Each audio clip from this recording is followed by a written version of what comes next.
Bonjour à toutes et à tous et bienvenue dans Histoire mystérieuse.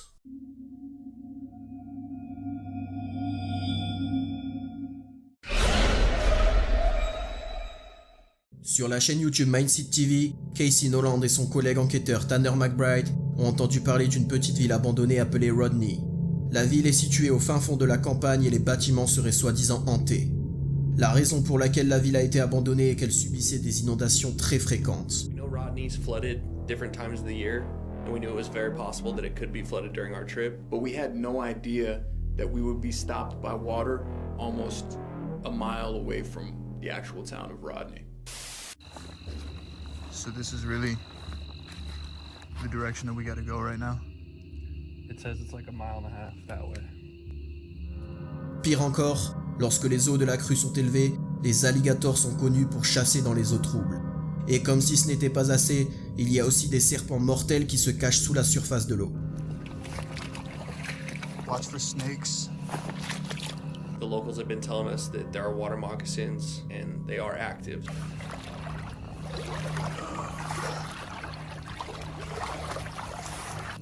Every fucking stick feels like an alligator to me, dude. It got a little bit deep at times. It was up to our waists. Oh, it's getting deeper.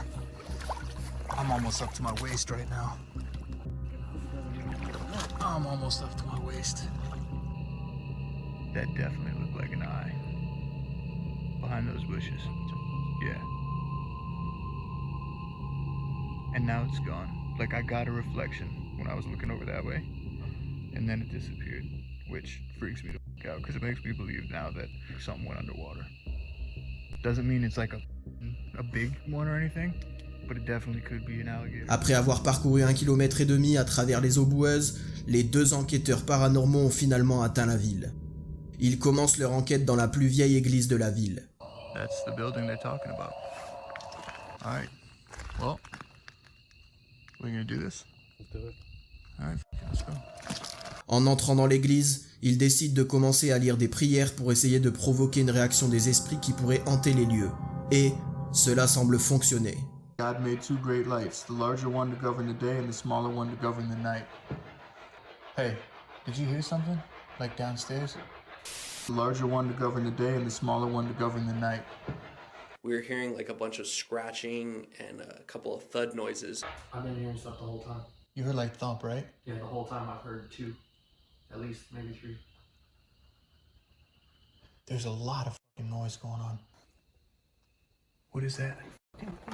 No, there's like an animal. Like a fucking crow? It sounds like scratching though, right? Like scratching noises on the wall? Don't move for a second.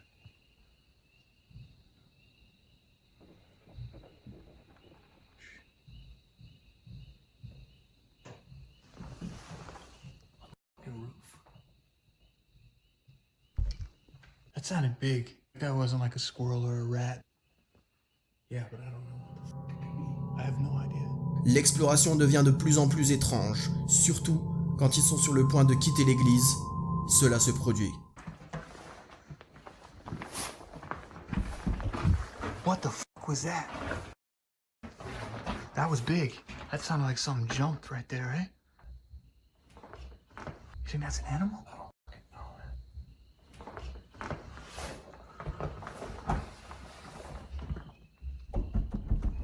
Oh, what the fuck?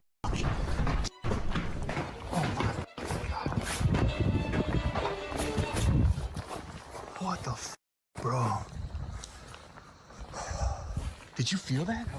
I had like heat in my chest, like dead center of my chest. Cela ressemble au pas lourd de quelqu'un en train de descendre les escaliers, mais il n'y a absolument personne.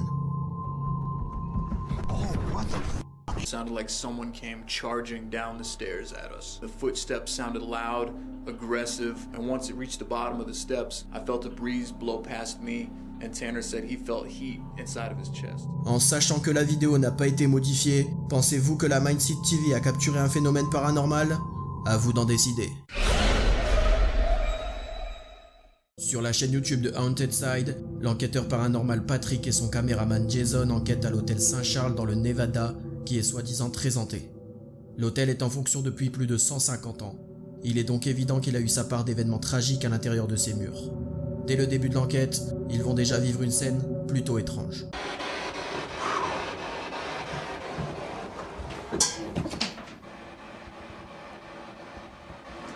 Never going back in. I don't even see anything in here that's metal. No, there's no debris. Nothing changed. Patrick et Jason se dirigent vers les chambres les plus hantées de l'hôtel pour continuer leur enquête. So we're standing out front of room 305 and 304.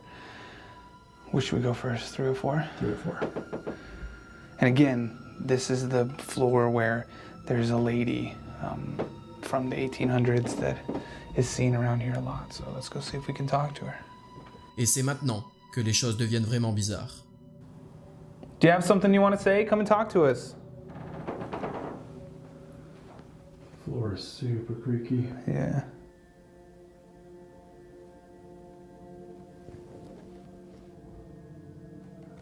That was weird. Is that you? 4.1.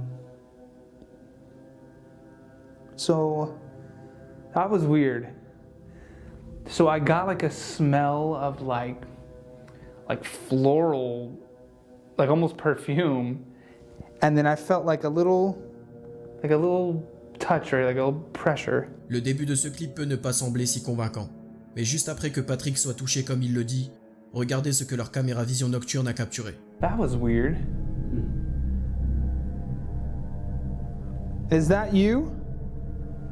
4.1. L'avez-vous vu? L'apparition d'une silhouette effrayante peut être un peu difficile à voir sur un écran. J'ai donc pris le soin de modifier la vidéo pour qu'on puisse y voir plus clair. Mais sachez que rien n'a été rajouté dans la vidéo originale. Is that you?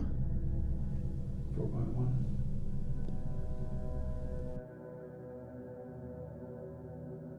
Patrick et Jason décident désormais de se rendre dans la chambre 305, une pièce qui, d'après les témoins, serait hantée.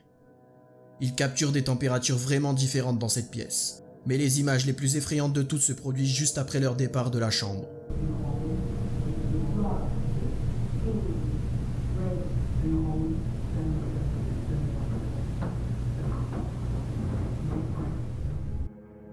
L'avez-vous vu? Encore une fois, regardez de plus près.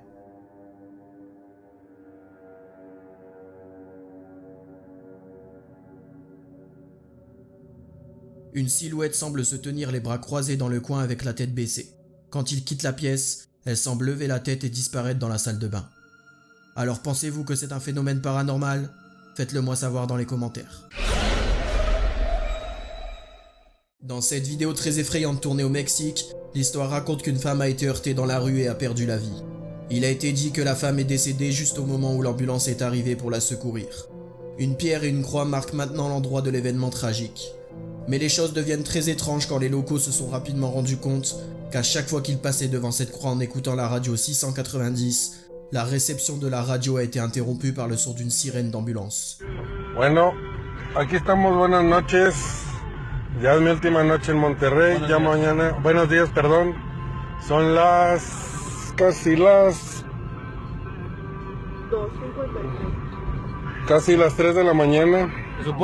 Se dice que cuando llegas para allá, donde está la cruz, más o menos por donde va la camioneta aquella, se distorsiona este pedo y empieza a sonar una ambulancia. No se sabe si es verdad, pero bueno, se dice. Vamos a pasar por ahí pues, a ver qué pedo. Ahí tenemos ya la estación, la misma 690. Y aquí vamos. Ya vemos la cruz ahí. No mames, güey. No mames. Ahí está la cruz. No mames, güey. No mames. Ahí se ve la cruz en la orilla, que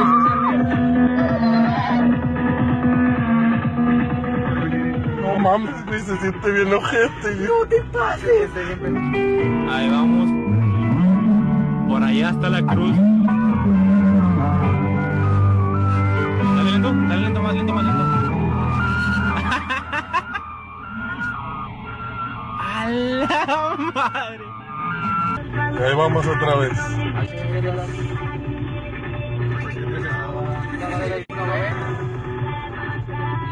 Y ahí está.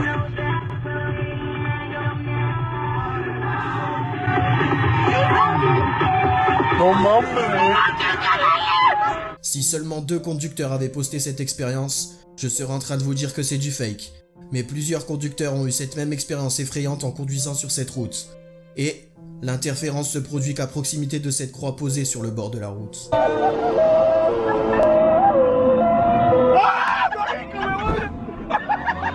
Es una realidad absoluta.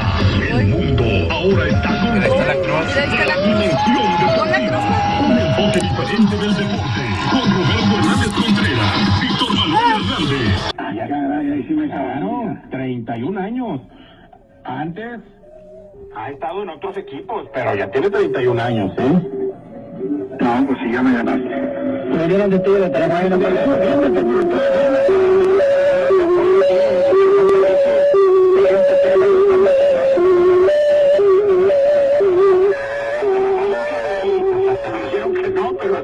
Il faut savoir qu'il y a énormément de vidéos comme celle que vous venez de voir.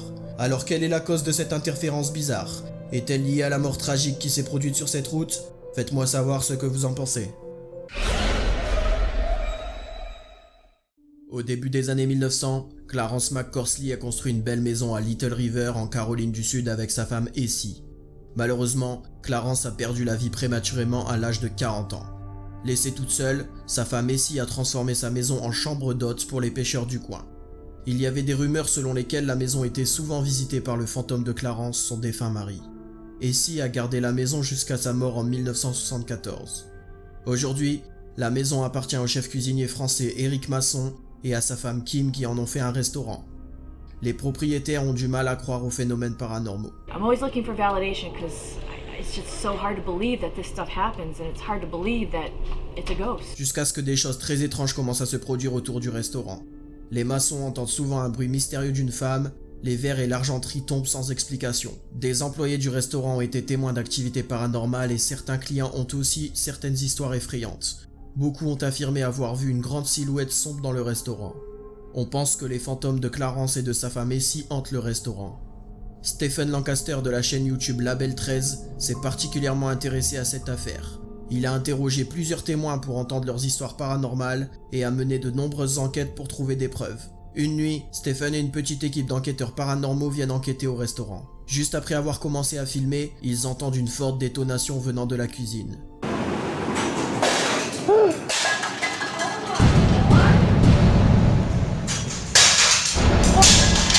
my God! Did you just see that? Holy Hey! Well, hello. How are you tonight? Holy cow, I think my heart just skipped like 50 beats. Les images de vidéosurveillance montrent un verre tombant mystérieusement sur le sol alors que les enquêteurs entrent dans la cuisine. Ils décident tout de même de continuer leur investigation. And I am in the downstairs men's room. We've had some issues with this room tonight. The door is wanting to open on its own even though it's latched shut. Can you open that door for me?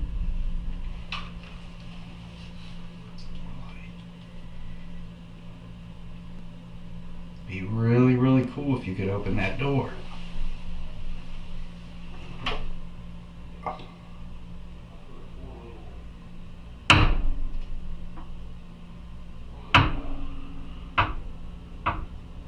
Les choses bizarres ne s'arrêtent pas là, car des objets continuent de tomber mystérieusement sur le sol. So is there anybody up here that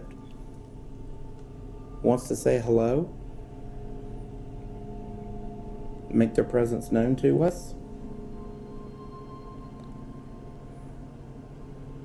You know what, I really would love to see the tall guy tonight. Yeah, is the tall guy here? That's them.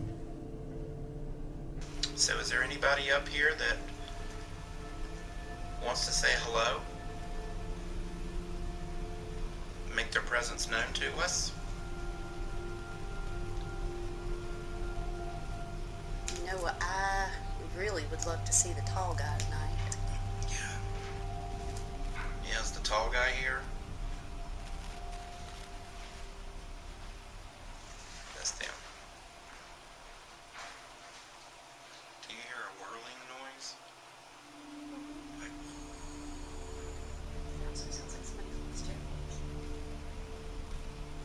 That was them. Une silhouette étrange apparaît dans le coin de la pièce et semble se déplacer.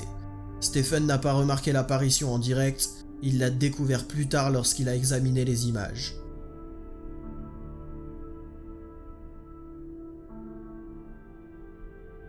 Alors pensez-vous que Stephen et son équipe ont capturé le fantôme de Clarence? À vous d'en décider.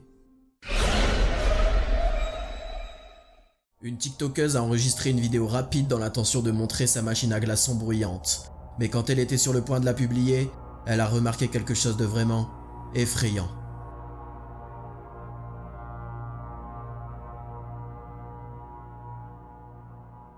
L'avez-vous vu? Juste avant qu'elle n'allume l'interrupteur, on peut apercevoir ce qui ressemble à une petite fille juste à côté de la machine à glaçons. Mais lorsque la lumière s'allume, il n'y a absolument personne. Alors s'agit-il d'un fake comme on en voit souvent sur TikTok? Je vous laisse vous faire votre propre avis. Merci d'avoir regardé la vidéo et à bientôt pour de nouvelles histoires mystérieuses.